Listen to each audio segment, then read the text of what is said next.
social media definitely can have a negative impact on body image. And I think we're seeing that a lot more often now with technology advances. And I think even more recently with quarantine and everyone just being so much more connected to their devices. I think one of the biggest things that I think about is just the shifts that happen with the importance of how we see ourselves, and then allowing others' perceptions to influence this view with social media. So it's really changed our own self-perception a lot.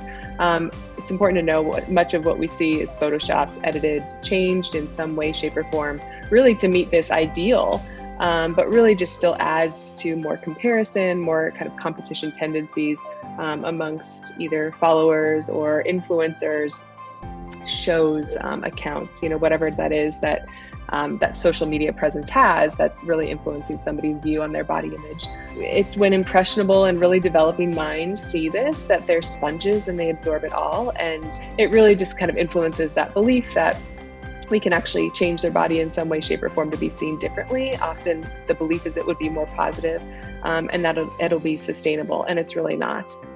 Parents are so crucial when it comes to mitigating the effects of social media, knowing what they're looking at, kind of knowing their patterns, maybe being aware of, being curious with them about what they say in response to maybe somebody they've seen or a post or who they're following, and building some awareness around like what they view as the standard or who they're looking up to. One's identity is so much more than, and so much broader than just looks and physical appearance and that body image piece. So this is important because I think parents very much can role model this to their kids. And so kids are going to be watching who are they following? Who are they talking about?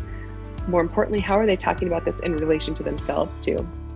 So be curious with them instead of shaming them if they do follow someone that you see as a negative influence on their body image or their self-worth. I think they'll be more open to keeping you as a support or someone to talk to if they feel that that's a really open line and really accepting line. If we have somebody who's already struggling and is really treating their body in a way when it comes to food or exercise, underfueling, using any type of eating disorder behaviors, over-exercising, not getting enough energy, that would be one that we'd kind of have that red flag around. Like, if you continue to follow these people who are doing the same things, you might be going down a path that's really detrimental. We don't know the background and the history of a lot of these people that we're watching who are really into fitness or really encouraging, certain patterns or habits or lifestyles.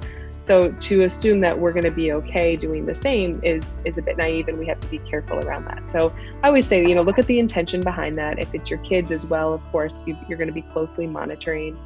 Responding to negative body image comments is really challenging. And I think for parents, it's important to recognize there's no right or wrong way to frame a response. Nobody is perfect at this by any means, and it's going to take trial and error and learning what works and absolutely what doesn't work too. So I think the first part is just acknowledging the frustration that your daughter might be going through, and a son could easily say this as well.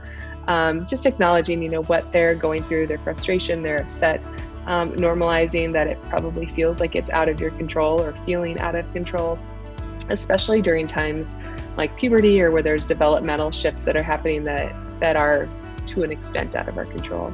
And reminder that nobody likes every part of their body. The goal is, especially if we're thinking about even in like long-term eating disorder recovery, nobody ever is going to love their body 100%. There's always going to be little things that they wish to change. But the hope is that they start to give their body, the parts of their body that they don't like, or in this instance, I hate my thighs, trying to give the thighs less power and control, right? And asking her, what do you value in your friends? Try and kind of reverse the roles a bit. If your friend, so-and-so said that they hated themselves about this because of this aspect of their body, would you still have that same reaction? Or would you tell that friend that, your thighs are your thighs, they allow you to do really great things, and they allow you to run or play sports or run to give somebody a hug? I mean, these are really important things in life too. So I always ask, remind parents and encourage them to kind of help their kids reverse those roles a bit. So it's important to remember that we have this very distorted view of ourselves, that we truly, individually, will never be able to see what we look like.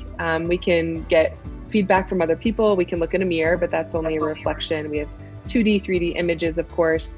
and then other people to describe to us what we look like, but we never actually can see what we look like. And so I think that's an important thing to remember, that when we think about the negative impact social media has on our body image, we're trying to change something that we truly can't actually see ourselves. When we look back, we want to look back at our life and hope that our kids look back and say, I spent my life doing the things I really loved, instead of I spent my life chasing this dream of a particular number or body shape, weight, size, my teammate, my neighbor, my friend, my mom, but that I was just really happy in my body. And when I say really happy, it's not all the time, but most of the time. And that it didn't take away or interrupt from being able to just live an authentic life.